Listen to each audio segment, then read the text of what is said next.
வணக்க நண்பர்களே. 3 முக்கியமான சர்வதேச தொடர்கள் இந்த வாரத்தில் ஆரம்பிக்க போகின்றன. ஆனால் கிரிக்கெட் ரசிகர்கள் இன்று அதிகம் பார்த்தது, அவதானித்தது, இல்லாவிட்டால் கருத்துக்களை இட்டது, ஸ்கோர் விவரங்களையும் இன்னும் விவரங்களையும் என்னிடமிருந்து எதிர்பார்ப்பது ஹாங்காங் சிக்ஸர்ஸை பற்றி என்று எனக்கு தெரியும். இது ஐசிசியினால் அங்கீகரிக்கப்படாத ஒரு கிரிக்கெட் வடிவம். அப்படி என்றால் என்ன என்று சொல்லி குழம்புவோருக்கு அதை பற்றிய விவரங்களை கொண்டு வருகிறேன். ஆனால் இந்த போட்டி தொடர் இன்று 3 சாம்பியன்களை தந்திருக்கிறது. ஆனால் என்னை பொறுத்தவரையில் இந்த 3 சாம்பியன்களை தாண்டி சாம்பியன் பட்டத்தை வெல்லாத ஒரு அணிதான் அதிகமான கவனத்தை ஈர்த்த அணியாக, எதிர்காலத்துக்கான அணியாக, பாராட்டப்படுகின்ற அணியாக மாறியிருக்கிறது. அது குவைத் அணி. அந்த அணியை பற்றி சொல்ல போகிறேன். பாகிஸ்தான் சாதனை வெற்றியாக 6வது தடவையாக ஹாங்காங் சிக்ஸர்ஸ் மகுடத்தை தனதாக்கியது.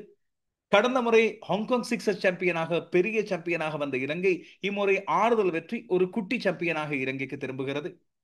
அதுபோல இன்னும் ஒரு கிண்ணத்தை போட்டிகளை நடத்திய நாடான ஹாங்காங் பெற்றுக்கொண்டது. அப்படியாக இருந்தால் பெரிய நாடுகள் பாகிஸ்தானை தவிர மற்ற பெரிய நாடுகளுக்கு எல்லாம் மிக பெரும் ஏமாற்றம் தான். நாங்கள் இந்த விவரங்களை விரிவாக பேசுவோம். இதுவேளை தென்னாப்பிரிக்கா வருகின்ற வாரம் 14ஆம் தேதி கொல்கத்தா ஈடன் கார்டன்ஸ் மைதானத்தில் ஆரம்பிக்க போகின்ற இந்திய தென்னாப்பிரிக்க அணிகளுக்கு இடையிலான டெஸ்ட் தொடருக்கு முன்னோட்டமாக ஒரு முன்னெச்சரிக்கை ஒன்றை கொடுத்திருக்கிறது என்று ஒரு அபாரமான வெற்றி. இந்த வெற்றிக்கு பின்னால் தென்னாப்பிரிக்காவின் கொண்டாட்டங்கள், நம்பிக்கை ஒரு பக்கம். தோல்விக்கு பிறகு இந்திய அணியில் காணப்படுகின்ற தடுமாற்றங்களும் சில கேள்விகளையும் நாங்கள் அவதானிக்க வேண்டியிருக்கிறது. விவரமாக பேசுவோம். இதுவேளை ஆஸ்திரேலியாவில் இப்பொழுது பெண்களுக்கான பிக் பேஷ் லீக் போட்டிகளும் இன்று ஆரம்பித்திருக்கின்றன. எனவே விரிவாக, விவரமாக, விளக்கமாக பல்வேறு விடயங்களை கொண்டு வர போறேன். முதலில் நாங்கள் ஹாங்காங் சிக்ஸர்ஸோடு ஆரம்பிக்க முதல் சர்வதேச போட்டித் தொடர்கள், அந்த 3 தொடர்கள் என்ன என்று பார்க்கலாம். ஒன்று, நாளை மறுதினம் ஆரம்பிக்க போறது பாகிஸ்தான் மற்றும் இலங்கை அணிகளுக்கு இடையிலான ஒரு நாள் தொடர். இந்த 3 போட்டிகள் கொண்ட ஒரு நாள் தொடருக்கான போட்டி அட்டவணை விரிவாக ARV ரோஷன் ஸ்போர்ட்ஸ் என்ற Facebook பக்கத்திலே உங்களுக்காக பதிவிட்டிருக்கிறேன். இலங்கையும் பாகிஸ்தானும் ஆட போகின்ற இந்த 3 ஒருநாள் சர்வதேச போட்டிகள் நிச்சயமாக விறுவிறுப்பான போட்டிகளாக இருக்கும். இலங்கை அணி இப்பொழுது போய் சேர்ந்து பாகிஸ்தானில் தன்னுடைய பயிற்சிகளை ஆரம்பித்திருக்கிறது. இதேவேளையில் இலங்கை இம்முறை ஒரு ஆரம்ப துடுப்பாட்ட வீர ஜோடியிலே மாற்றம் ஒன்றோடு களமிறங்க போகிறது என்று சொல்லி விவரங்கள் வெளியாகி இருக்கின்றன. இம்முறை இலங்கை அணி பத்து நிசங்க மற்றும் லஹிரு உதாரா ஆகியோரை ஆரம்ப துடுப்பாட்ட வீரர்களாக களமிறக்கலாம் என்று சொல்லி ஒரு செய்தி வெளியாகி இருக்கிறது. எனவே இது நாங்கள் நிச்சயமாக ரசிக்கக்கூடிய மாற்றமாக இருக்குமா? நீங்கள் இந்த மாற்றத்தை எதிர்பார்த்தீர்களா என்று சொல்லி உங்கள் கருத்துக்களை பதிவிடலாம். இலங்கை பாகிஸ்தான் அணிகளுக்கு இடையிலான இந்த தொடர் பற்றிய ஒரு முழுமையான முன்னோட்டத்தை நாளை மறுதினம் போட்டி நாளைய தினம் உங்களோடு நேரடியிலே பகிர்ந்து கொள்ள காத்திருக்கிறேன். இந்த 3 போட்டிகளை பொறுத்தவரையில் ராவல்பிண்டியில் ஆரம்பிக்க போறது முதலாவது ஒரு நாள் சர்வதேச போட்டி. சரித் அசலங்கவின் தலைமையில் இலங்கை, ஷைன் ஷாஃப்ரிடியின் தலைமையில் பாகிஸ்தான் ஏற்கனவே தென்னாப்பிரிக்க அணிக்கு எதிராக தன்னுடைய முதலாவது தொடர் வெற்றியை பதிவு செய்திருக்கிறது புதிய தலைவரின் கீழே. இதுவேளை பாகிஸ்தான் அணி தென்னாப்பிரிக்காவுக்கு எதிராக தன்னுடைய ஆதிக்கத்தை தொடர்ச்சியாக நீட்டித்துக் கொண்டிருக்கும் வேளையில் அதே நம்பிக்கையோடு 3 ஒருநாள் சர்வதேச போட்டிகள் 3ம் ராவல்பிண்டியில் ஆடப்படுகின்ற போட்டிகளாக இருக்க போகின்றன. 11 செவ்வாய், 13 வியாழன், அதுக்கு பிறகு 15 சனிக்கிழமை என்று 3 ஒருநாள் சர்வதேச போட்டிகள் முதலில் ஆடப்படும். அதுக்கு பிறகு இலங்கைக்கும் பாகிஸ்தானுக்கும் ஜிம்பாப்வேக்கும் இடையிலான முக்கோண 2020 சர்வதேச தொடர் இடம்பெறவிருக்கிறது. அதுவும் நிச்சயமான விறுவிறுப்பான தொடராக இருக்கும். ஷஹீன் ஷாஃப்ரிடியின் தலைமையில் பாகிஸ்தான் தென்னாப்பிரிக்காவை வீழ்த்தி தொடரை தனதாக்கியது நேற்றைய நாளில் 2-1. இதேவேளை பாகிஸ்தான் கடைசி 3 ஒருநாள் சர்வதேச தொடர்களில் தென்னாப்பிரிக்க அணிக்கு எதிராக 2-1 என்ற வெற்றி நேற்றைய நாளில். அதுக்கு முதல் 3-0 என்று தென்னாப்பிரிக்காவில் வைத்து தென்னாப்பிரிக்காவை வீழ்த்தியது பாகிஸ்தான். அதே போல மீண்டும் பாகிஸ்தானில் வைத்து 2015ஆம் ஆண்டு 2-1 வீழ்த்தியிருந்தது. எனவே 3 தடவைகள் கடந்த 10 ஆண்டுகளாக பாகிஸ்தான் தென்னாப்பிரிக்காவுக்கு எதிராக ஒருநாள் போட்டிகளில் அசத்தலாக ஆடிக்கொண்டிருக்கிறது. இந்த முறை தொடர் பற்றி உங்கள் அபிப்பிராயம் என்ன? எந்த அணி இப்போதைக்கு பரமான அணியாக தெரிகிறது? பாகிஸ்தான் நாடுகளில் இலங்கை அணியால் இப்போது இருக்கின்ற ஒருநாள் சர்வதேச அணியினால், அதுவும் புதிய ஆரம்ப துடுப்பாட்ட ஜோடி ஒன்று கொண்டு வருகிறது இலங்கை. அண்மை கால சில மாற்றங்கள் நாங்கள் கவனிக்கக்கூடிய மாற்றங்களாக இருக்கின்ற வகையில் இலங்கையால் இம்முறை ஜெயிக்க முடியுமா, இல்லாவிட்டால் குறைந்தபட்சம் நின்று பிடிக்க முடியுமா? இது பற்றி உங்கள் கருத்துக்கள் என்ன? பாகிஸ்தான் அணியில் காணப்படுகின்ற பலவீனங்கள், இலங்கை அணியில் எதிர்பார்க்கப்படுகின்ற விடயங்கள் ஆகியவை பற்றி நாளை பேசுவோம். இதுவேளை மற்றும் ஒரு சர்வதேச தொடராக ஆரம்பிக்க போது இந்திய தென்னாப்பிரிக்க அணிகளுக்கு இடையிலான டெஸ்ட் தொடர். 2 டெஸ்ட் போட்டிகள் அடங்கிய தொடர் உலக டெஸ்ட் சாம்பியன்ஷிப்பில் புள்ளிகளை கொண்டு வரக்கூடிய தொடராக இருக்கும். இது இந்திய தென்னாப்பிரிக்க அணிகளுக்கு இடையில் வருகின்ற 14ஆம் தேதி கொல்கத்தா ஈடன் கார்டன்ஸ் மைதானத்தில் ஆரம்பிக்க போகுது. தென்னாப்பிரிக்க அணிக்கு மீண்டும் தலைமை தாங்க டெம்பா பவுமா வருகிறார். இந்திய அணிக்கு புதிய தலைவர் சுப்மன் கில். இந்திய அணியில் இடம்பெற போகின்ற அணி ரீதியிலான மாற்றங்கள், 11 பேர் யார் யார் என்று பல்வேறு கேள்விகள் இருக்கு. அதை பற்றி வெளிவந்திருக்கின்ற சில சுவாரஸ்யமான தகவல்களை உங்களோடு பகிர்ந்து கொள்ள போறேன். ஹாங்காங் சிக்ஸர்ஸ் தரவுகள் முடிந்த பிறகு இந்திய தென்னாப்பிரிக்க அணிகளுக்கு இடையிலான இன்றைய போட்டிக்கு பிறகு நடக்கின்ற விடயங்கள், அதுபோல இனி மாறப்போகின்ற சில மாற்றங்கள் பற்றிய விடயங்களை பேசுவோம். 3வது தொடர் ஆஷஸ். ஆஸ்திரேலிய, இங்கிலாந்து அணிகளுக்கு இடையில் ஆரம்பிக்க போகின்ற ஆஷஸ் இம்முறை ஏற்படுத்தி இருக்கின்ற எதிர்பார்ப்பு மிக பிரமாதமானது, பலமானது. இந்த 2 பழங்கால பரம வைரிகளுக்கு இடையிலான மோதல் ஆரம்பிக்க போகிறது இம்முறை 21ஆம் தேதி பெர்த் மைதானத்தில் ஆரம்பிக்க போகின்ற விறுவிறுப்பான மோதலுக்காக இப்பொழுது இரண்டு அணிகளும் தயார் நிலையில் இருக்க ஆஸ்திரேலிய தேர்வாளர்களுக்கு ஒரு சில கேள்விகள். அதுபோல் அவர்கள் தங்களை பாதுகாத்து செல்ல போகின்றார்களா இல்லாவிட்டால் ஒரேடியாக ஆக்ரோஷமாக பாய போகின்றார்களா என்ற கேள்வியோடு காத்திருக்கிறோம். பேட் கமின்ஸ் முதலாவது போட்டியில் இல்லை, ஸ்டீவ் ஸ்மித் தான் தலைமை தாங்க போகிறார். இங்கிலாந்து அணியை பொறுத்தவரையில் அவர்கள் நியூசிலாந்திடம் வெள்ளைப்பந்து தொடரில் வாங்கி கட்டியிருந்தாலும் டெஸ்ட் போட்டிகள் இருந்து வரும்போது மீண்டும் பென் ஸ்டோக்ஸ் அணிக்குள்ளே வருகின்றார். ஜோ ரூட் இப்போது அசைக்க முடியாத ஃபார்மில் இருக்கின்றார். ஆனால் ஜோ ரூட் இதுவரை காலமும் ஆஸ்திரேலிய மண்ணில் வைத்து ஒரு டெஸ்ட் சதத்தையும் பெற்றுக் கொள்ளவில்லை என்பது அவர்களுக்கு மிகப்பெரும் ஒரு அழுத்தமாக இருக்கும். அதை மாற்றி அமைக்க இம்முறை ஜோ ரூட் காத்திருக்கிறாரா என்ற கேள்விகளோடு ஸ்டூவர்ட் ப்ரோட் ஆண்டர்சன் இரண்டு பேரும் இல்லாமல் இப்பொழுது கிறிஸ் வோக்ஸும் ஓய்வு பெற்ற பிறகு ஒரு முற்றிலும் மாறுபட்ட புதிய வேகப்பந்து வீச்சு அணியாக இங்கிலாந்து களமிறங்குவது அவர்களுக்கு பலவீனமாக இருக்குமா இல்லாவிட்டால் புதுத்தம்பை கொடுக்குமா இப்படியான கேள்விகள் இருக்கின்றன. ஆஷஸ் பற்றி நாங்கள் விரிவாக பேச வேண்டும், பல்வேறு முன்னோட்டங்களை செய்ய வேண்டியிருக்கும். அதற்கு காலம் இருக்கின்ற காரணத்தால் கொஞ்சம் காத்திருப்போம். இப்போது நீங்கள் பல பேர் என்னிடம் கேட்ட கேள்விகளோடு இந்த நாளில் அவதானித்த விடயங்களோடு அதுபோல இலங்கை ரசிகர்களது கொண்டாட்டம் ஒரு பக்கம், பாகிஸ்தான் ரசிகர்களது கொண்டாட்டம் மிக பிரமாதமான கொண்டாட்டம் ஒரு பக்கம், இந்திய ரசிகர்களுக்கு மட்டும் திண்டாட்டம். இந்த நாளிலும் தொடர்ச்சியான தோல்வி. இன்று இலங்கையிடமும் தோற்று போனது இந்தியா. அப்படி இருக்கின்ற நேரத்தில் இந்த ஹாங்காங் சிக்ஸர்ஸை பற்றி பார்ப்போம். ஹாங்காங் சிக்ஸர்ஸ் 2025 வெற்றிகரமாக முடிந்திருக்கிறது. இதில் கப் சாம்பியனாக கிண்ணத்தை வென்று மகுடம் சூடிய அணியாக 6வது தடவையாக கிண்ணம் வென்று புதிய சாதனை படைத்த அணியாக மாறுகிறது பாகிஸ்தான். பாகிஸ்தான் இம்முறை களமிறங்கியதிலிருந்து பலமான அணியாக அசுர பலத்தோடு ஆடியிருந்தது. முதலாவது போட்டியிலேயே அவர்கள் குவைத் அணி பெற்றுக்கொண்ட மிகப்பெரும் ஓட்டு எண்ணிக்கை 123 துரத்தி வந்ததோடு தங்களுடைய பலத்தை அவர்கள் காண்பித்திருந்தார். இறுதிப் போட்டியில் மீண்டும் அவர்கள் குவைத்தை வென்றது ஒரு மிகப்பெரும் சுவாரஸ்யம். தாங்கள் சந்தித்த முதலாவது போட்டியில் சந்தித்த அதே அணியை இறுதிப் போட்டியில் வீழ்த்தியிருந்தார்.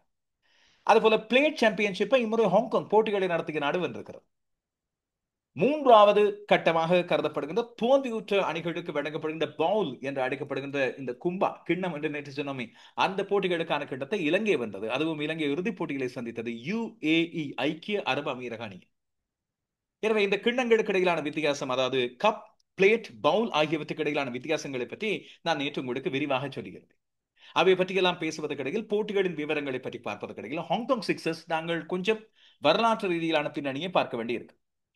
உங்களில் பல பேர் பிறக்காத காலத்திலேயே இந்த ஹாங்காங் சிக்ஸர்ஸ் ஆரம்பித்திருக்கிறது என்று உங்களுக்கு ஆச்சரியப்படக்கூடியதாக இருக்கும். கவுலோன் கிரிக்கெட் கிளப் என்று சொல்லப்படுகின்ற சீனாவின் ஆளுகைக்கு அப்போது உட்பட்டிருக்காத இங்கிலாந்தின் ஆளுகைக்கு, பெரிய பிரித்தானியாவின் ஆளுகைக்கு உட்பட்டிருந்த ஹாங்காங்கிலேயே இந்த போட்டிகள் ஆரம்பிக்கப்பட்டன. 92ஆம் ஆண்டு முதல் தடவையாக ஆடப்பட்ட வேளையில் சிக்ஸர்ஸ் அணிக்கு 6 பேர் 5 ஓவர்கள் கொண்ட போட்டியாக இது ஆரம்பித்த வேளையில் 8 அணிகள் மோதியிருந்தன. முதலாவது தொடரை மிகப்பெரும் வெற்றிகரமாக அமைந்திருந்தது. பெருமளவு லாபமும் ஈட்டப்பட்டு அப்போது தொலைக்காட்சி ஒளிபரப்பானது மிக மட்டுப்படுத்தப்பட்டதாக இருந்தாலும் கூட பெருமளவு ரசிகர்கள் உலகம் முழுவதும் தேடி தேடி பார்த்த ஒரு தொடராக, ஆர்வத்தோடு அவதானித்த தொடராக அமைந்திருந்தது. பல்வேறு சர்வதேச நட்சத்திரங்கள், அப்போதெல்லாம் சர்வதேச போட்டிகள் மிக குறைவாக இருந்த காலம், இல்லாவிட்டால் அந்த பிரான்சைஸ் போட்டிகள் மிக குறைவாக இருந்த காலத்தினால் தங்களது முக்கியமான வீரர்களையே அணிகளில் அனுப்பியிருந்தார். பாகிஸ்தானும் இந்தியாவும் இறுதிப் போட்டியில் மோதி பாகிஸ்தான் சாம்பியனாக இருந்தது. 93, 94 இரண்டு பருவகாலங்களும் இங்கிலாந்து சாம்பியனாக இருந்தது. அதில் 93ஆம் ஆண்டு இலங்கை இறுதிப் போட்டிக்கு வந்திருந்தது. இலங்கையின் நட்சத்திர வீரர்கள் அப்போது அசத்தலாக ஆடிக்கொண்ட பல வீரர்கள் இதில் பங்கு பெற்றிருந்தார்கள். 94ஆம் ஆண்டு இறுதிப் போட்டியில் ஆஸ்திரேலியாவும் இங்கிலாந்து மோதி இங்கிலாந்து சாம்பியனானது. 95ஆம் ஆண்டு தென்னாப்பிரிக்கா தன்னுடைய பரத்தை நிரூபித்தது, இங்கிலாந்து இறுதிப் போட்டியில் வீழ்த்தியது. 96ஆம் ஆண்டு மேற்கிந்திய தீவில் சாம்பியனானது, இந்தியா 2ஆம் இடத்தை பிடித்துக் கொண்டது. அந்த காலத்திலே கலக்கிய பல நட்சத்திரங்கள் இந்த அணிகளிலே விளையாடியிருந்தார்கள். 97ஆம் ஆண்டு பாகிஸ்தான் சாம்பியனானது. அதுக்கு பிறகு சிறிது கால இடைவேளைக்கு பிறகு 2001 மீண்டும் இடம்பெற்ற வேளையில் மீண்டும் பாகிஸ்தான் சாம்பியன். 2002ஆம் ஆண்டு மீண்டும் பாகிஸ்தான் சாம்பியன். அதன் பின்னர் 2003, 2004 இங்கிலாந்து சாம்பியன் ஆனது. 2005ஆம் ஆண்டு இந்தியா அப்போது சாம்பியனாக இருந்தது. எம்மவர் திரினகந்த் தம்பி அதிகமான ஊட்டங்களை குவித்த ஒருவராக மாறியிருந்தார். 2006ஆம் ஆண்டு தென்னாப்பிரிக்கா சாம்பியனானது, பாகிஸ்தான் 2ஆம் இடத்தை பிடித்துக் கொண்டது. 2004ஆம் ஆண்டு இங்கிலாந்து இலங்கையை மோதிய வேளையில் இலங்கை இறுதிப் போட்டிகளை தோற்று போனதையும் இங்கே குறிப்பிட்டு காட்ட வேண்டும். 2007ஆம் ஆண்டு இலங்கை சாம்பியன் ஆகிறது. இலங்கை மிகச் சிறப்பான முறையில் வெற்றி பெறுவதற்கு சமன் ஜெயந்த அவர் ஏற்கனவே 2000களில் 2003ஆம் ஆண்டு அதிகமான ஊட்டங்களை குவித்த ஒருவராக இருந்தார். இந்த முறை அதிகமான விக்கெட்டுகளை வீழ்த்தி இலங்கையின் வெற்றிக்கு காரணமாக இருந்தார். இலங்கை அணி இறுதிப் போட்டியில் சந்தித்தது ஆல் ஸ்டார்ஸ் அணி. என்னடா அது ஆல் ஸ்டார்ஸ் அணி என்றால், உலகம் முழுவதும் இருக்கின்ற மிகச்சிறந்த நட்சத்திரங்களை உள்ளடக்கி ஒரு அணியை, நட்சத்திர அணி ஒன்றை களமிறக்கி இருந்தார்கள். இது 2007லும் 2008லும் ஆடப்பட்ட போட்டிகளுக்கு இந்த நட்சத்திர அணி கொண்டு வரப்பட்டது. இந்த ஆல் ஸ்டார்ஸ் அணியை பொறுத்தவரையில் ஷேன் வார்ன், ஷிவ்னரைன் சந்தபோல் போன்ற நட்சத்திரங்கள் அப்போது களமிறங்கி இருந்தார். இறுதிப் போட்டி இலங்கைக்கும் ஆல் ஸ்டார்ஸ் அணிக்கும் இடையில் மிக விறுவிறுப்பாக இடம்பெற்ற போட்டி. இந்த வெற்றிகரமான இந்த தொடரை அடுத்து 2008ஆம் ஆண்டில் மீண்டும் ஒரு தடவை ஆல் ஸ்டார்ஸ் அணி கொண்டு வரப்பட்டது. அந்த அணிக்கு தலைமை தாங்கி இருந்த பிராயன் லாரா, அதுபோல நியூசிலாந்து அணியின் அப்போதைய தலைவராக இருந்த ஸ்டீஃபன் பிளெமிங் போன்ற வீரர்களை உள்ளடக்கி இந்த அணி களமிறங்கி இருந்தது. அப்போதெல்லாம் 8 அணிகள் ஆடுகின்ற போட்டிகள் தான் அநேகமாக ஆடப்பட்டு வந்தன. 2007ஆம் ஆண்டு ஆல் ஸ்டார்ஸ் இறுதிப் போட்டிக்கு வந்தது போல 2008ஆம் ஆண்டு வர முடியவில்லை. இங்கிலாந்தும் ஆஸ்திரேலியாவும் ஒரு ஆஷஸ் இறுதிப் போட்டியாக அமைந்தது. இங்கிலாந்து சாம்பியன் ஆனது. 2009ஆம் ஆண்டு தென்னாப்பிரிக்கா சாம்பியன், ஹாங்காங் இறுதிப் போட்டிக்கு வந்திருந்தது. 2010 ஆஸ்திரேலியா முதல் தடவையாக சாம்பியன் ஆனது. 2011 பாகிஸ்தான் மீண்டும் சாம்பியன். 2012ஆம் ஆண்டு தென்னாப்பிரிக்கா சாம்பியன். மீண்டும் ஒரு 4-5 வருட இடைவேளைக்கு பிறகு 2017 மீண்டும் ஆரம்பித்த வேளையில் மீண்டும் தென்னாப்பிரிக்கா சாம்பியனாக மாறியது. இந்த இரண்டு தொடரிலும் சுவாரஸ்யம் என்னவென்று சொன்னால், இரண்டு தொடரிலும் பாகிஸ்தான் தான் இறுதிப் போட்டியில் ஆடி தென்னாப்பிரிக்காவிடம் தோற்றிருந்தது. அதுக்கு பிறகு நீண்ட இடைவேளை, அதிலே கோவிட்-19 வந்து சேர்ந்து கொண்டது. இதை அடுத்து 2024ஆம் ஆண்டு தான் மீண்டும் இந்த தொடர் கடந்த வருடம் தான் இடம்பெற்றது. 7 ஆண்டுகள் இடைவெளிக்கு பிறகு இடம்பெற்ற தொடரில் இலங்கை அணி சாம்பியனாக இருந்தது. மிகச்சிறப்பான வெற்றி லஹிரு மதுசங்கவின் தலைமையிலான அணி. தொடர் நாயகனாக தரிந்து ரட்நாயக்க தெரிவாக இருந்தார். 8 விக்கெட்டுகளை வீழ்த்தி அதிகமான ஓட்டங்கள் பெறப்படுகின்ற தொடரில் நாயகனாக அவர் தெரிவாவது என்பது பெரிய விடயம். எனவே இலங்கை சாம்பியனாக, பாகிஸ்தான் 2ஆம் இடத்தை 3வது தொடர்ச்சியான தடவையாக பெற்றுக் கொண்டது. 3 தடவைகள் இறுதிப் போட்டி வரை வந்து ஏமாற்றப்பட்ட பாகிஸ்தான் இம்முறை இறுதிப் போட்டியில் சாம்பியனாக இருக்கின்றது. குவைத் அணியை இறுதிப் போட்டியில் வீழ்த்தி இம்முறை சாம்பியனானது. பாகிஸ்தான் அணிக்கு தலைமை தாங்கிய அபாஸ் அப்ரிடி தான் தொடரின் நாயகனாக தெரிவாகி இருக்கின்றார். ஆனால் இதில் சுவாரஸ்யம் என்னவென்று சொன்னால், இந்த தொடரின் போது மற்ற அணிகளுக்கு ஆச்சரியங்களை கொடுத்து சவாலை கொடுத்திருந்த நேபாள அணிதான் 2 முக்கியமான நட்சத்திரங்களை தந்திருக்கிறது. அதிகமான விக்கெட்டுகளை வீழ்த்திய ரஷீத் கான், நேபாளத்தை சேர்ந்தவர். இந்த ஆப்கானிஸ்தான் ரஷீத் கான் அல்ல. அதுபோல அதிகமான ஓட்டங்களை பெற்றுக்கொண்ட சுந்தீப் ஜோரா, இவரும் நேபாளத்தை சேர்ந்தவர். இதுவரை காலமும் இந்த ஹாங்காங் சிக்ஸர்ஸ் தொடர்களின் போது தொடர் நாயகர்களாக தெரிவு செய்யப்பட்டவர்களை பார்த்தால் உலகத்தின் மிகச்சிறந்த நட்சத்திரங்கள் பல பேர் ஆடிவிட்டு போயிருக்கின்றார்கள் என்று தெளிவாக தெரியும். Philip DeFreitas, Jonty Rhodes, Derek Crookes, Zahoor Elahi Pakistan, Wasim Akram, அதுபோல Saman Jayantha, Reetinder Singh Sodhi, Imran Nazir, Craig McMillan, Dimitri Mascarenhas, Glenn Maxwell, Umar Akmal, Nizakat Khan, இப்போதும் ஹாங்காங் அணிக்கு அண்மை காலம் வரை ஆடி வந்த ஒருவர், தரிந்து ரட்நாயக்க, அதுபோல இம்முறை அபாஸ் அப்ரிடி. இந்த முறை தொடரில் 12 அணிகள் பங்கு பெற்றிருந்தன. இம்முறை ஒரு மிக வெற்றிகரமான தொடரை ஹாங்காங் சிக்ஸர்ஸ் கண்டிருப்பதாக சொல்லப்படுகிறது. எனவே பாகிஸ்தான் இம்முறை தங்களுடைய 6வது கிண்ணத்தை வென்றெடுத்திருக்கிறது. இதற்கு முதல் 92, 97, 2001, 2002, இறுதியாக 2011ஆம் ஆண்டு வென்றதுக்கு பிறகு 14 ஆண்டுகளுக்கு பிறகு இம்முறை சாம்பியனானது. இதுவரை காலமும் அதிகமான ஹாங்காங் சிக்ஸர்ஸ் கிண்ணங்களை வென்றிருந்த இங்கிலாந்து, தென்னாப்பிரிக்கா, பாகிஸ்தான் மூன்றும் 5 கிண்ணங்களை வென்றிருந்தன. இன்று பாகிஸ்தான் தன்னுடைய 6வது கிண்ணத்தை வந்து சாதனையை புதுப்பித்துக் கொண்டது. இலங்கை இதுவரை 2 தடவைகள் கிண்ணங்களை வென்றிருக்கிறது. 2007 மற்றும் 2024. இந்தியா ஒரு தடவை 2005, ஆஸ்திரேலியா ஒரு தடவை 2010. 2ஆம் இடங்களை பிடித்துக் கொண்ட அதிக தடவைகள் பாகிஸ்தான் தான். 6 தடவைகள் சாம்பியன், 6 தடவைகள் 2ஆம் இடம். எனவே வெற்றிகரமான ஒரு சிக்ஸஸ் அணியாக பாகிஸ்தான் விளங்கிக் கொண்டிருக்கிறது என்பது தெளிவாக தெரியும். இங்கிலாந்து 4 தடவைகள் 2ஆம் இடத்தை பிடித்துக் கொண்டது. இலங்கை, இந்தியா மற்றும் ஆஸ்திரேலியா ஆகியன தலா 2 தடவைகள் 2ஆம் இடத்தை பிடித்துக் கொண்டன. தென்னாப்பிரிக்கா ஒரு தடவை 2ஆம் இடத்தை பிடித்துக் கொண்டது. இவைதான் அநேகமாக ஹாங்காங் சிக்ஸஸில் ஆதிக்கம் செலுத்தி வந்த அணிகள். இம்முறை இந்த தொடரை பொறுத்தவரையில் இலங்கை, பாகிஸ்தான் இந்த 2 அணிகளும் பவுல் மற்றும் கிண்ணம் ஆகியவற்றை வென்றிருந்தாலும் கூட இந்த முறை அசத்திய அணி, கலக்கிய அணி, பல பேரது அவதானத்தை ஈர்த்த அணியாக நிச்சயமாக குவைத் அணியை தான் சொல்ல வேண்டும்.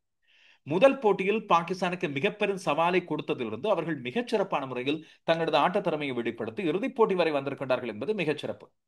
அதுவும் அவர்கள் தோற்ற ஒரே ஒரு பெரிய அணி பாகிஸ்தான் தான். பாகிஸ்தானிடம் முதல் சுற்றிலும் தோற்ற பிறகு இந்த இறுதிப் போட்டியிலும் தோற்றிருந்தார்கள். இடைநடுவே வந்த இந்தியா, இங்கிலாந்து, ஆப்கானிஸ்தான் போன்ற அணிகள் எல்லாம் அவர்கள் தாண்டி தாண்டி மிகச்சிறப்பான முறையில் ஆடிவிட்டு போயிருக்கிறார்கள். பாராட்டுக்குரிய அந்த அணிக்கு நிச்சயமாக வளங்கள் சரியான முறையில் ஒதுக்கப்பட்டு அவர்கள் ஏனைய சர்வதேச ரீதியிலான போட்டிகளிலும் அவர்கள் ஆடுவதற்கான அதிகமான சந்தர்ப்பம் வழங்கப்பட வேண்டும். இப்போதெல்லாம் அநேகமாக 2020 சர்வதேச போட்டிகள் தான் கூடுதலாக இப்படியான அணிகளுக்கு கிடைத்து வருகின்றன. எனவே தங்களது மிக சிறப்பான அந்த வெளிப்பாட்டை அவர்களால் காண்பிக்க முடியாமல் இருக்கிறது என்பது நிச்சயமாக அவர்களால் சொல்லப்படுகின்ற ஒரு குற்றச்சாட்டு.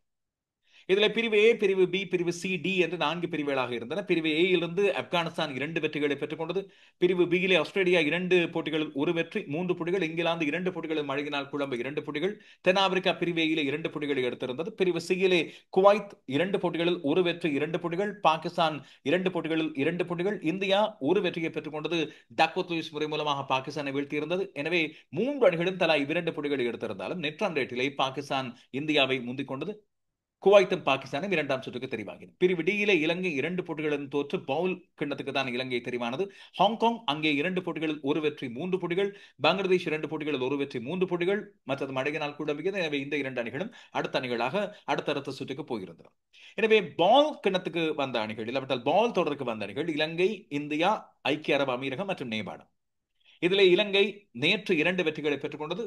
ஆரம்பத்தில் 2 தோல்விகளை கண்ட பிறகு பங்களாதேஷுக்கும் ஹாங்காங்குக்கு எதிராக 2 தோல்விகளை கண்ட பிறகு நேபாளத்தையும் UAE அணியை நேற்றைய நாளில் வீழ்த்தியது. இன்று இந்தியாவை வீழ்த்தி இலங்கை அணி பவுலின் இறுதிப் போட்டிக்கு தெரிவானது.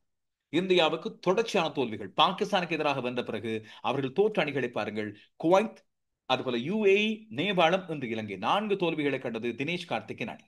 எனவே இந்த பால் தொடருக்கு இலங்கையோடு இறுதிப் போட்டிக்கு வந்திருந்தது UAE, ஐக்கிய அரபு அமீரக அணி. முதலில் நாங்கள் இன்று இடம்பெற்ற இலங்கை மற்றும் இந்திய அணிகளுக்கு இடையிலான போட்டியை பார்த்துவிட்டு அதுக்கு பிறகு நாங்கள் பாலின் இறுதிப் போட்டிக்கு போகலாம். இலங்கை இந்திய அணிகளுக்கு இடையிலான இந்திய போட்டியில் இலங்கை முதலில் ஆடி 138 ஓட்டங்கள் எடுத்தது. எந்த ஒரு விக்கெட்டையும் இழக்காமல் லஹிரு சமரகோன் மற்றும் லஹிரு மதுசங்க 2 பேருமே அரைசதங்களை குவித்திருந்தார்கள். மிகச் சிறப்பான முறையில் ஆடி 14 பந்துகளில் 52 ஓட்டங்களை எடுத்தார் லஹிரு சமரகோன். 6 சிக்ஸரில் 2 ஓட்டங்களை விளாசி தள்ளி லஹிரு மதுசங்க 15 பந்துகளில் 52 ஓட்டங்களை எடுத்தார். 5 சிக்ஸரில் 5 ஓட்டங்களை பெற்றுக்கொண்டு இந்த தொடரின் போது விதிக்கப்பட்ட விதிமுறைகளில் ஒன்று அரைச்சதம் பெற்ற பிறகு வீரர்கள் விலகிக் கொள்ள வேண்டும், ஓய்வு எடுத்துக் கொள்ள வேண்டும், அடுத்த வீரர்கள் துடுப்படுத்த வர வேண்டும்.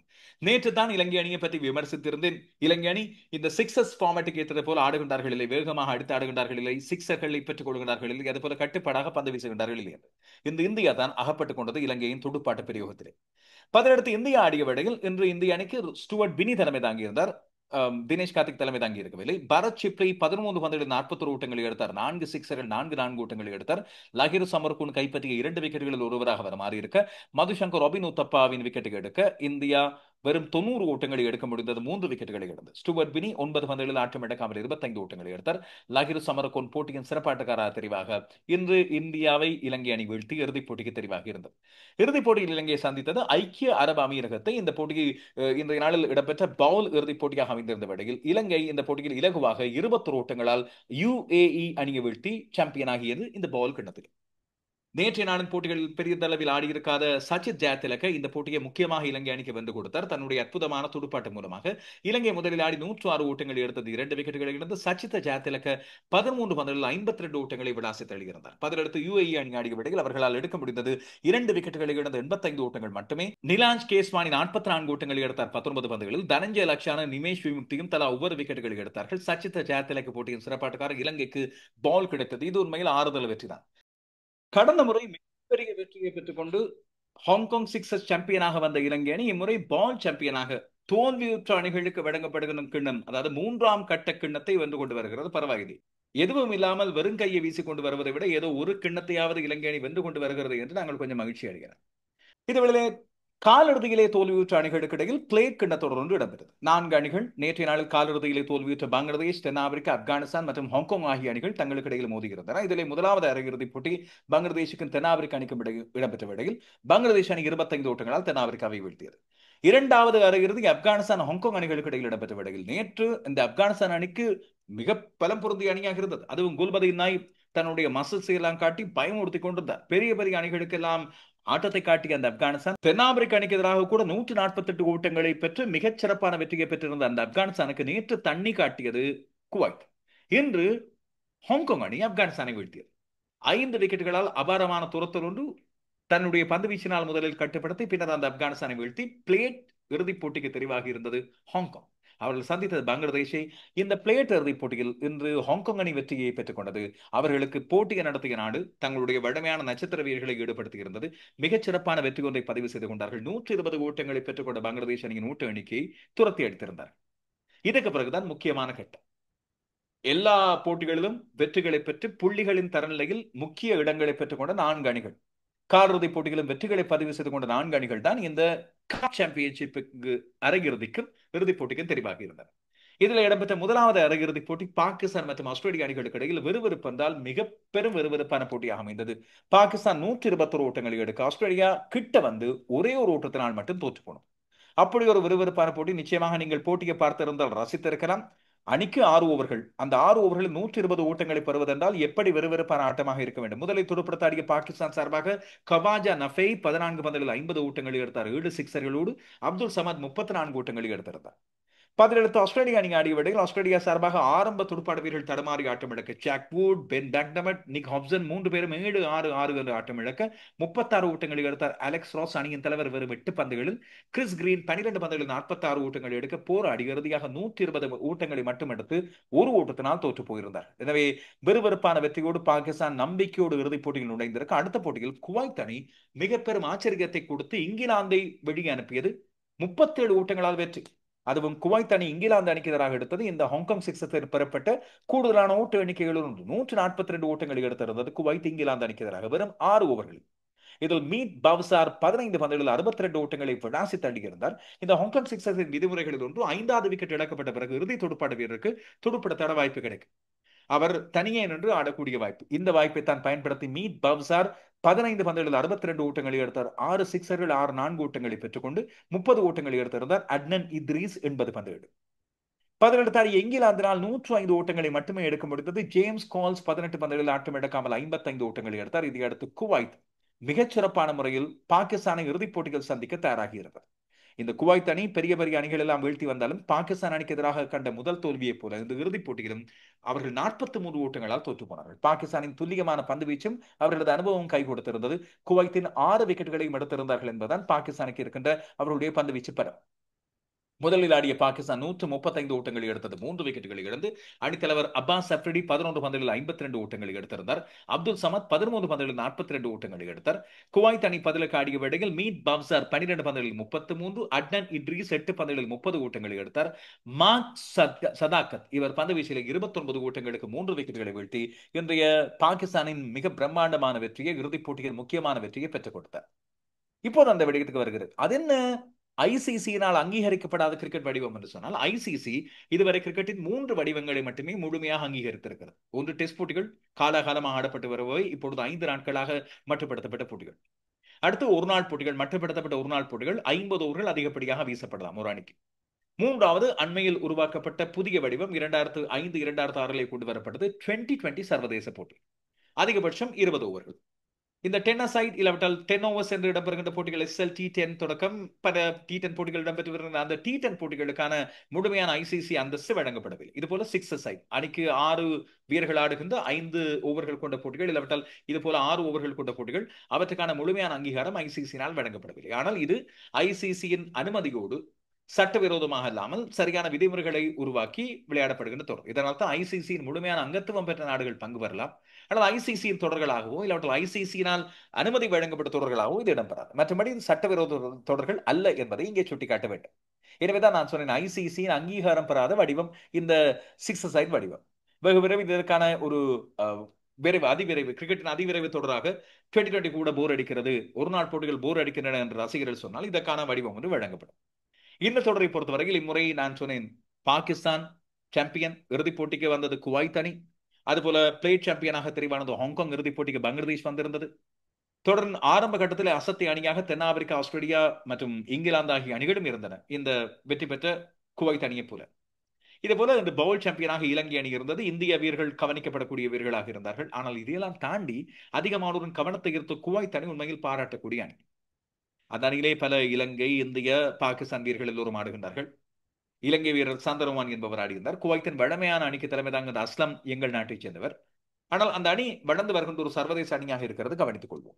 இம்முறை அதிகமான ஓட்டங்களை பெற்றுக் கொண்டவர்களாக நேபாளத்தைச் சேர்ந்த சுந்தீப் ஜோரா 176, ஆப்கானிஸ்தானின் கரீம் ஜனத் 172, பாகிஸ்தானின் கவாஜா நஃபே 151. அதிகமான விக்கெட்டுகளை வீழ்த்தியவர்களாக நேபாளத்தின் ரஷீத் கான் 9 விக்கெட்டுகள், பாகிஸ்தானின் முகமது ஷசார் 7 விக்கெட்டுகள், அதுபோல பங்களாதேஷின் அபு ஹைதர் 7 விக்கெட்டுகள். அதிகமான ஓட்டங்களை பெற்றுக்கொண்ட அணிகளை, ஒரு போட்டியில் அதிகமான ஓட்டங்களை 6 ஓவர்களில் பெற்றுக்கொண்ட அணிகளை பார்ப்போமாக இருந்தால் 149 ஓட்டங்களை ஆஸ்திரேலியா எடுத்திருந்தது பங்களாதேஷ் அணிக்கு எதிராக. ஆப்கானிஸ்தான் 148 ஓட்டங்களை எடுத்தது தென்னாப்பிரிக்க அணிக்கு எதிராக. குவைத் இந்த 142 ஓட்டங்களை எடுத்தது இங்கிலாந்துக்கு எதிராக. இலங்கை நேற்று வரை 100 ஓட்டங்களை தாண்டுவதை சிரமப்பட்ட இலங்கை இன்று இந்திய அணிக்கு எதிராக 138 ஓட்டங்களை எடுத்தது. நேபாளம் 137 ஓட்டங்கள். பாகிஸ்தான் இன்று இறுதிப் போட்டியில் குவைத் அணிக்கு எதிராக 135 ஓட்டங்களை எடுத்திருக்கிறது. பாகிஸ்தான் அணிக்கு மனமார்ந்த வாழ்த்துக்கள். இதிலிருந்து அதிகாலை வேளையில் நியூசிலாந்து மேற்கிந்திய தீவு அணிகளுக்கு இடையிலான 3வது 2020 சர்வதேச போட்டி. நான் ஏற்கனவே சொன்னேன், நிச்சயமாக விறுவிறுப்பான போட்டியாக இருக்கும் என்று சொன்னதை போலவே 2 அணிகளும் குறையே வைக்காமல் மிக விறுவிறுப்பான போட்டி ஒன்றை ஆடுகின்றன. இறுதியாக வெற்றி தீர்மானிக்கப்பட்டது வெறும் 9 ஓட்டங்களால். பாவம் மேற்கிந்திய தீவுகள் இன்றும் கடுமையாக போராடி இறுதி வரை வந்து கடைசியாக போட்டியை கோட்டை விட்டார்கள். நியூசிலாந்து அணி முதலில் ஆடி 177 ஓட்டங்களை எடுத்தது, 9 விக்கெட்டுகளை இழந்து. டெவான் கான்வே 56 ஓட்டங்களை எடுத்தார் 34 பந்துகளில். டேரல் மிச்சல் 24 பந்துகளில் 41 ஓட்டங்களை எடுத்தார். மேற்கிந்திய தீவுகளின் பந்துவீச்சிலே ஜேசன் ஹோல்டர் மற்றும் மேத்யூ ஃபோர்ட் ஆகியோர் தலா 2 விக்கெட்டுகளை எடுத்தார்கள். மேற்கிந்திய தீவுகள் தடுமாற்றம் துடுப்பாட்டம் அதிலே அலிக் அத்தனேஸ் 31 ஓட்டங்களை எடுத்திருந்தார். அக்கீம் ஆகஸ்டே 24 ஓட்டங்களை எடுத்திருந்தார். மற்ற முக்கியமான துடுப்பாட்ட வீரர் ஷாய் ஹோப், அதுபோல ஷெஃபேன் ரத்தபர்ட் மற்றும் ரோமான் பவல் ஆகியோர் கொஞ்சம் ஏமாற்றி விட்டார்கள். ஆனால் இறுதியாக ரொமாரியோ ஷெப்பர்டும் ஷமார் ஸ்பிரிங்கரும் இணைந்து மிகச்சிறப்பான இணைப்பாட்டம் ஒன்றை வழங்கியிருந்தார்கள். 10ஆம் இலக்க வீரராக ஆடிய ஷமார் ஸ்பிரிங்கர் இன்று 20 பந்துகளில் 3-6 ஓட்டங்கள் 3-4 ஓட்டங்கள். மேற்கிந்திய தீவுகளில் எங்கிருந்துதான் இப்படியான வீரர்கள் வருவார்களோ அசத்தலான ஆட்டம் ஒன்றை ஆடுகிறார். ரொமாரியோ ஷெப்பர்ட் 34 பந்துகளில் 49 ஓட்டங்களை எடுத்தார். 3-6 ஓட்டங்கள் 4-4 ஓட்டங்கள். இந்த 2 பேரது இணைப்பாட்டம் ஒரு மிக முக்கியமான மாற்றம் ஒன்றை கொண்டு வந்தது. 88 ஓட்டங்களுக்கு 8 விக்கெட்டுகளை இழந்த மேற்கிந்திய தீவுகளை 78 ஓட்டு இணைப்பாட்டம் மூலமாக நம்பிக்கை ஒன்றை கொடுத்து இறுதி ஓவர் வரை கொண்டு வந்திருந்தார்கள் இவர்கள். இறுதி ஓவரில் 6 பந்துகள் இருந்தன. அந்த விடையில் வெற்றி பெறுவதற்கு 12 ஓட்டங்கள் தேவைப்பட்டன. ஆனால் சகல விக்கெட்டுகளை இழந்து தோற்று போனது. 5வது பந்திலே ரொமாரியோ ஷெப்பர்ட் இறுதியாக 49 ஓட்டங்களோடு ஆட்டம் இழக்க மேற்கிந்திய தீவுகள் மயிரிடையில் தோற்று போயிருந்தது. 7 ஓட்டங்களால் தோல்வி. 168 ஓட்டங்களுக்கு சகல விக்கெட்டுகளை இழந்தது. நியூசிலாந்து தன்னுடைய இறுதி நேர மிகச்சிறப்பான கட்டுப்பாடான பந்துவீச்சு மூலமாகவும் கடுத்தடுப்பு மூலமாகவும் வெற்றியை பதிவு செய்து கொண்டது. இஸ்ஸோதி 34 ஓட்டங்களுக்கு 3 விக்கெட்டுகள், ஜேக்கப் டஃபி 36 ஓட்டங்களுக்கு 3 விக்கெட்டுகள். தரமான வெற்றி கொண்டு எனவே இப்பொழுது நியூசிலாந்து தொடரில் 2-1 முன்னிலை பெற்றுகிறது. இன்று போட்டியின் சிறப்பாட்டக்காரராக பந்துவீச்சிலே கலக்கிய இஸ்ஸோதி தெரிவாகியிருந்தார். இதேவேளை நேற்று ஆப்கானிஸ்தான் மற்றும் கட்டார் அணிகளுக்கு இடையிலான ஒரு 2020 சர்வதேச போட்டி பற்றி நாங்கள் பேசியிருப்போம். அது 2020 சர்வதேச போட்டி என்றுதான் ஆரம்பத்திலே சொல்லப்படுது. ஆனால் பிறகு ஒரு தெளிவாக்கத்தை கட்டார் கிரிக்கெட் சபை வழங்கி இருக்கிறது. அது 2020 சர்வதேச போட்டி அல்ல, மாறாக 2 அணிகளுக்கு இடையில் ஆடப்படுகின்ற 2020 பயிற்சி போட்டி என்று சொல்லி பின்னர் அழைக்கப்படும். அந்த போட்டியிலே நேற்று முதல் நாள் ஆட்டம் மிக இலகுவாக 54 ஓட்டங்களால் ஆப்கானிஸ்தான் அணி வெற்றியை பதிவு செய்து கொண்டது. அங்கே 3 போட்டிகள் இடம்பெறப் போகின்றன. நான் நினைக்கிறேன் ஒரு பலமான அணி இன்னும் ஒரு பலவீனமான அணியை சந்திக்கின்ற வேளையில் அதற்கான முழுமையான 2020 அந்தஸ்து வழங்கப்படுவது உண்மையில் கட்டாரின் அண்மைக்கால பெறுபர்களை பாதிக்கும் என்று சில வேளைகளில் ஐசிசியோ கட்டாரோ தீர்மானித்திருக்கிறார். எனவே இப்பொழுது ஆப்கானிஸ்தானும் தன்னுடைய ஏ அணியைத்தான் அனுப்பியிருக்கிறது. அவர்கள் தங்களுடைய முழுமையான அணி அனுப்பவில்லை என்பதை தெளிவாக நாங்கள் அறிந்து கொண்டோம். எனவே இது ஆப்கானிஸ்தான் ஏ அணிக்கும் கட்டார் அணிக்கும் இடையிலான பயிற்சி தொடராகத்தான் இந்த தொடர் இடம்பெறுகிறது. முதலில் ஆடிய ஆப்கானிஸ்தான் 173 ஓட்டங்களை எடுத்தது. 4 விக்கெட்டுகளை இருந்து தர்வீஷ் ரசூல் 60 ஓட்டங்களை ஆட்டமிழக்காமல் எடுத்தார். 52 பந்துகளில் நங்கேலியா கனோர்கே அவர் 48 ஓட்டங்களை எடுத்தார். 20 பந்துகளில் ஆட்டமிழக்காமல். கட்டார் பதிலுக்கு ஆடிய வேளையில் 108 ஓட்டங்களுக்கு சகல விக்கெட்டுகளை இழந்தது. பிலால் சமி 24 ஓட்டங்களுக்கு 4 விக்கெட்டுகளை வீழ்த்தி நேற்று ஆப்கானிஸ்தானுக்கு போட்டியை வென்று கொடுத்திருந்தார்.